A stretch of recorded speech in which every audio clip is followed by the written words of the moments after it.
did you decide to become a sociologist who studies the way that we construct social problems? Well, I didn't start out doing that. When I was beginning my career, I was studying deviant behavior.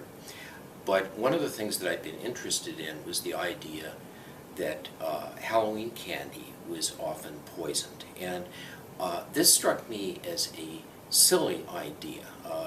When you study deviant behavior, I'd read a lot of autobiographies of all kinds of deviants, criminals, and so on. And they always had good reasons for what they did. They might not be reasons that I thought were good, but they could explain why they were doing it to themselves.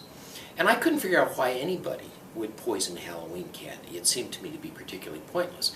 And I started telling people, I don't think this is really happening.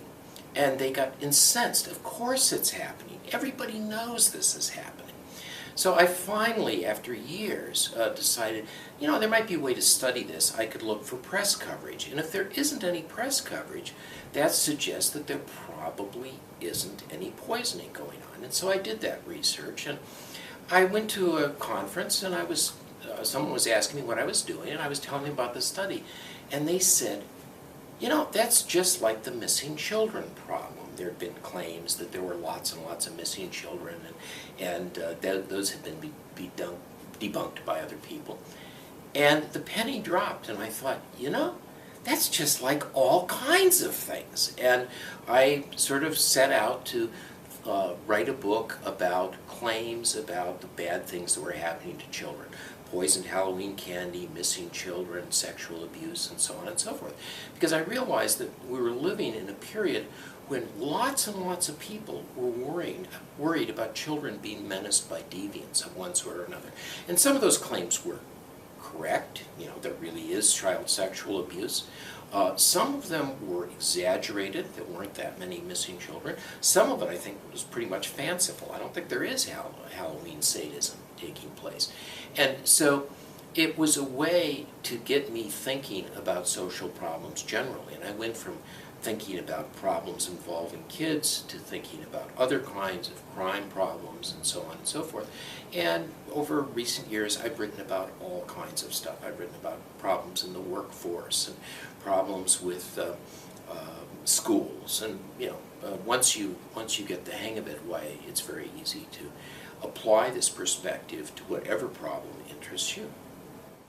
One of the great things that I really enjoy about your work is that it is kind of an interesting way to introduce students to research methods and statistics using topics that they can relate to, like Halloween candy.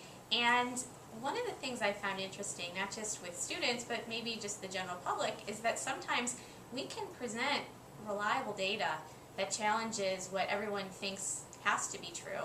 But people are still reluctant to believe that children are not constantly being poisoned, or that the biggest menace to our society are teenagers in the suburbs. Why do you think we don't want to let go of these ideas that these problems exist? I started telling people that there was no evidence that children were being poisoned at Halloween in 1985. And this is a seasonal job for me. Every October, I get calls from reporters who conduct exactly the same interview with me that I've been giving since 1985. And I've updated the research. There's still no evidence that any kid's ever been killed or hurt this way, but they keep coming back. And that's taught me a lot of humility. It's taught me that even though this research has been reported in pretty, lots of newspapers, it's been on national television, it's been in, the Reader's Digest and, all kinds of magazines and so on, it doesn't make any difference. People still are convinced that this is something that they ought to worry about. And why don't we let go of this belief in the Halloween sadist? I think that it's partly because we're worried about the future. And Halloween sadism, if you think about it, is a great thing to worry about, because there are people that are so crazy, they will poison your children, but they only come out once a year. And so if on November 1st you wake up and look around the breakfast table and everybody's still safe, you can say to yourself, Phew, we don't have to worry about that for another 364 days. So if you think about it, there are lots of good reasons to hang on to that belief.